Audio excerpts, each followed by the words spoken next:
In this video, I'll be showing you guys how to properly prepare for the upcoming Honey Day event. So if you didn't know, Onnet did say the Honey Day event will be coming out this weekend, which is great because that means there's no school or anything to interfere with you making trillions of honey. But in order to make that much honey, you need to properly prepare for the event, with step 1 being getting your nectars to the max. Now it is very hard to maintain max nectars until Honey Day comes out, especially for those of you who don't macro. So that is why you want to either come over to the 30B zone and store your nectar inside of the nectar pot, or you can come over to the 35B zone and behind the wind shrine you will find the nectar condenser. And once you do put in your nectars inside of the condenser, you will get these vials which you can use to get 4 hours of the nectar. Now to get the nectar in the first place, I'll be showing you where to place your planters. First you want to place your pesticide planter inside of the strawberry field, as pesticide planter grows way faster inside of the 5B zone. Next you want to place your red clay planter inside of the pepper patch. Then you want to place your blue clay planter inside of the pine tree forest. After that you want to wait until all of your planters grow until 100%, and then after you claim that, you want to put all of your nectar inside of the nectar pot and then inside of the nectar condenser. Then you want to do cycle 2, which is going to be pesticide planter in any field inside of the 5B zone. If you want to do strawberry again, go ahead. And then the tacky planter inside of the sunflower field, and lastly the blue clay planter inside of the pine tree forest again. After that, collect all of your nectars again and you should have close to max nectars.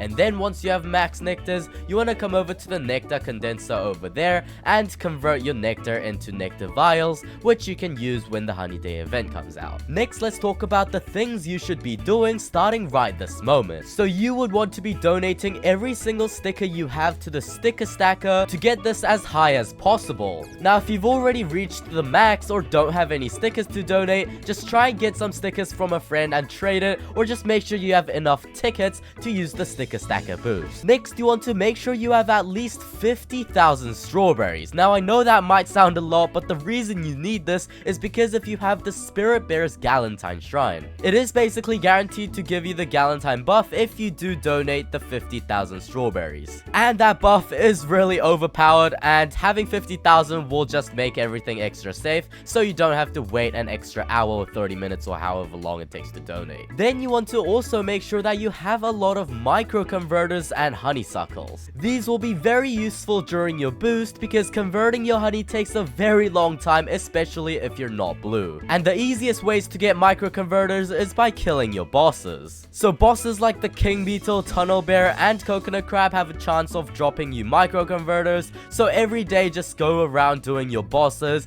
and the mobs to get your micro converters. But if you want another easy way that takes a little bit of time but guarantees you micro converters, placing a blue clay planter inside of the spider field will guarantee to give you at least 10 micro converters. And of course you need to let it fully grow before you harvest it, otherwise you won't get the amount of micro converters that you need. Next thing you want to make sure you have is loaded dice, smooth dice, or field dices. And also you want to make sure you have a lot of glitter, or at least you can craft a lot of glitter. These will be essential to get you a good amount of field boosts depending on what color you are. For example, when Honey Day comes out, I will be boosting in the pine tree because I am blue, and loaded dice and glitter will help me out a lot, giving me a 4 times field boost. If you don't know how to properly use your glitters and dices, check out the video on the top right corner for a detailed guide on what to do during a boost. But anyways, next thing you want to do is have 5 times wealth clock, because it gives a very important buff which may look pretty small, but it is great. As you can see, times 1.05 honey per pollen. This is very useful and it may not sound like much, but it is really cool. Regardless of what hive color you are, you would want to get a high balloon blessing. This is very useful as it gives you capacity, which is great for white hives and red hives and even mixed hives. For the blue hives out there, this should be really easy for you, but other hives might want to find a friend who has a buoyant hive